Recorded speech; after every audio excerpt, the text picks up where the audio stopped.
Buenas, hermanos. Aqui é Roberto Simões, Satyo Contemporâneo. Estamos no curso Yoga, Sofrimento, Libertação e Outras Ficções. É um curso, então, que aborda o meu novo livro, Yoga Malandro. E a gente vai adentrar, então, a nossa segunda aula, tentando conceitualizar a ideia do yoga postural moderno. Um yoga moderno, antes um darshana, ou escola filosófica de viés religioso hinduísta ortodoxo, parece à primeira vista revelar-se assim uma mistura, né, atualmente, de uma técnica biomédica, uma aula de ginástica laica, mas isso aos desavisados, né, porque o yoga vem construindo uma nova narrativa explicativa de mundo, claro, não para o mundo, né, o mundo não está mudando por causa do yoga, mas há uma parcela no qual é adepta ao yoga que enxerga o mundo por uma outra perspectiva do mundo, uma cosmologia yógica, podemos dizer, sem nenhum tipo de problema. Enxerga chakras, enxerga prana, percebe as posturas, entende? Isso não é todo mundo que pensa assim, né? Então é um discurso que está ligado a alguns núcleos sociais modernos, especificamente, né, alguns guetos, né? Guetos, mas um gueto de high society, né?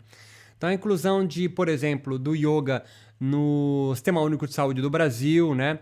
Debates que já acontecem, por exemplo, do papel do yoga como prática médica não convencional, são exemplos dessa, entre aspas, e secularização do yoga. Então, aos mais desavisados, assim, a gente podia pensar que o yoga está destituído de todas as suas características espirituais, né? Assim como a acupuntura, por exemplo, está nas universidades, né? Mas percebe-se, por exemplo, claramente, né, a inclusão de ritos corporais do yoga em laboratórios científicos e de hospitais, ou seja, em ambientes absolutamente laicos e seculares. No entanto, não é isso que parece ocorrer simplesmente, né? O yoga vem, ao mesmo tempo, emprestando elementos espirituais dele a alguns cientistas, vem comigo na ideia, e também tomando emprestado muitos dos conceitos da ciência. Isso é uma forma de sábia, elegante até em alguns momentos, de se mostrar mais real, mais científico, mais racional a um mundo no qual é pautado por essa lógica racional e científica, né? Em 2009, quando acabei meu mestrado, né, eu me perguntava se não haveriam a ciência influenciado mais alguns yogis modernos do que apenas a ressignificação simbólica dos seus textos, né? As escrituras modernas do yoga foram todas ressignificadas pela linguagem da ciência, né? Chakra como glândulas endócrinas, prana como oxigênio, muitas vezes, pranayama acaba sendo respiratórios, né? Asana, exercícios posturais. Isso é uma ressignificação de termos, né, da ciência, da educação física, da biomedicina, né? A gente conversando com yogis e praticantes depois do meu mestrado, mas sobretudo dando aula em cursos para formar novos professores de yoga, né? Brasil, Portugal, não trabalhei capacitando professores dos Estados Unidos ou Inglaterra, mas visitei muitos espaços lá, né? E foi um período no qual eu escrevi o doutorado e o pós-doc entre 2003 a 2019, né? Então eu fui percebendo quanto determinados discursos yogis modernos, né, não perdia a sua espiritualidade. Na realidade, diversos discursos yogicos modernos, né, havia se adaptado. Aí vem o termo que nós conversamos na outra aula de malandra, né, sensivelmente. E mais, né, muitos professores de yoga e praticantes parecem estar ainda hoje receosos, né, em revelar um yoga com religioso, espiritual, por medo de perder a razão, né, a racionalidade, assim, que a sociedade onde o yoga vive hoje precisa ter, né? Uma sociedade, então, pautada pelo cristianismo, a sua religião dominante, e muito por uma visão científica do mundo, né? Então, eu fui percebendo que o yoga veio ganhando outras conotações, mas sobretudo, isso é o ponto aqui de virada da nossa aula de hoje, assim, Os textos moralistas do yoga, sobretudo kleshas, né? Por exemplo, klesha é dito 5, né? A ignorância ou alienação, ela vai denotar 4 filhos, vamos dizer assim, filhas, né? O apego, a aversão, o medo da morte e o orgulho. Então o yogi, do seu período ali antigo, né? Ele pautava a sua vida num código moral, além dos kleshas, apego, aversão, medo da morte, orgulho, também em 10 yamas e niyamas, né? Não violência, celibato, que depois virou continência sexual, entrega da sua vida a Deus. Mas entenda, talvez você é do yoga, talvez nem tenha ouvido falar. Você que não é do yoga, mas está aqui para tentar entender um pouco mais, você não tem a menor ideia do que eu estou falando. Você pensa assim, yoga postura, yoga medita, yoga é menos ansioso, né? Yoga é menos... Essas construções de senso comum são novos mitos. Por exemplo, o estresse. O estresse veio sendo substituído, veio substituindo os kleshas. Se os kleshas eram antes os causadores do turbilhão da mente, por isso meditava para diminuir a ação dos kleshas, hoje você medita para diminuir o estresse. E o estresse, dentro da biologia, não tem nenhuma conotação negativa. Ele ganha a sua negatividade dentro do discurso yógico com muita força. Então a gente vai entendendo também que, por exemplo, essa ressignificação da fisiologia do yoga com a aproximação da ciência, né? Vai também entendendo o sofrimento humano, que o yoga chama dukkha, não mais advir dos comportamentos associados aos kleshas, né? Tradicionais, que é a ignorância e dela o apego, a aversão, a insegurança e o orgulho. É uma clássica teoria aí espiritual que identifica a raiz do mal, né? Na ignorância, né?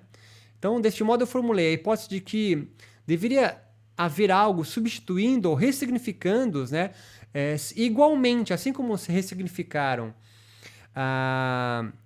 a linguagem yoga com elementos da ciência biomédica, os seus preceitos morais também foram sendo fisiologizados, né? Corporificados, mas com linguagem científica. Então, por exemplo, as narrativas espirituais de um yoga moderno, por exemplo, né? A gente percebe que nas novas pesquisas que a gente tem sobre yoga ligada a humanas, né?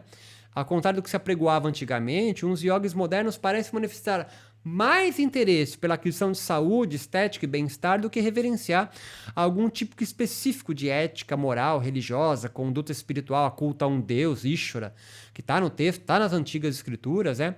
Ou qualquer outro valor ou espírito, como tradicionalmente se percebe. Os estudos também mostram que, ao mesmo tempo que o yoga não perde sua espiritualidade, porque isso é uma ambivalência, né? O yoga não quer se ver religioso nem espiritual, mas também não perde essa característica, né? O mais paradoxal para a gente, assim, sociólogo da religião, antropólogo da religião, é acompanhar o estreito laço estabelecido pelos yogis modernos, né? Indianos e não indianos, e a biomedicina, todavia, sem perder esse cariz espiritual, né? Esse tal desencantamento do mundo não foi perdido pelos yogis na modernidade. Aí fica sempre a pergunta, né? Então, onde ele está? Onde está, né? A gente é claro que a gente já mudou o termo religião para espiritual, como se religião fosse algo ruim. Isso é um fruto do iluminismo que nós herdamos de europeus aqui, né? Há uma biologização da espiritualidade do yoga, é isso que eu quero dizer, né? Em contato com a ciência também as pesquisas confirmam essa suspeita de biologização da espiritualidade do yoga. Então, assim, o yoga não perdeu nada em relação à sua religiosidade. O que perdeu foi o desvinculamento do hinduísmo, então ele não tem mais essa religião matriz. Ficou órfão. Só que onde ele foi buscar a legitimidade? Na ciência. Aí você fala, pô, mas a ciência não é uma religião. Não, não é uma religião. Mas ela é o que dita a verdade do homem e da mulher moderna, o que antes era a religião católica. Para minha avó, né? Precisamos voltar para 1600. Para minha avó, 40, 60 anos atrás. Era a religião. Hoje, pra gente, é a ciência, né, cara? Pra molecada moderna, é o Google. E você pode dar risada, mas é isso. Vai lá e joga no Google. Deus... é aquilo lá, nem se discute, né? Então... Por exemplo, uma investigação realizada em Londres em 2002, com 750 praticantes de yoga, né? Descobriu-se que 83% destes compreendiam as suas práticas tanto como auxiliares no combate do estresse e demais doenças mentais, como ansiedade, depressão, transtorno de atenção, enfim, mas também, igualmente, na experiência válida de uma vida espiritual plena.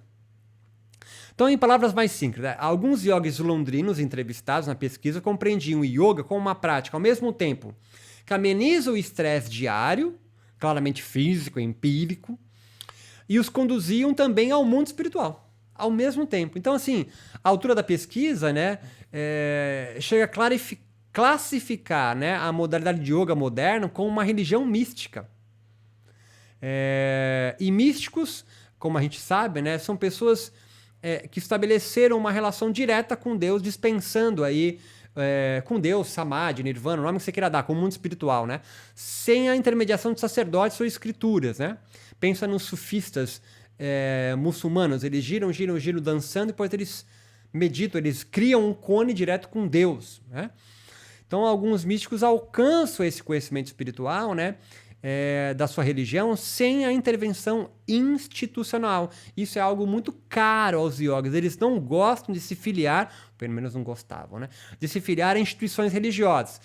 Eles se filiam a alianças, se filiam a escolas no qual eles praticam, aos mestres dele. Há um caminho institucional, mas eles não enxergam a instituição no qual eles são filiados, né, como uma igreja, por mais que seja quase que óbvio algumas aproximações. O mais próximo nosso do Brasil é o Wake and Love do Prem Baba, né?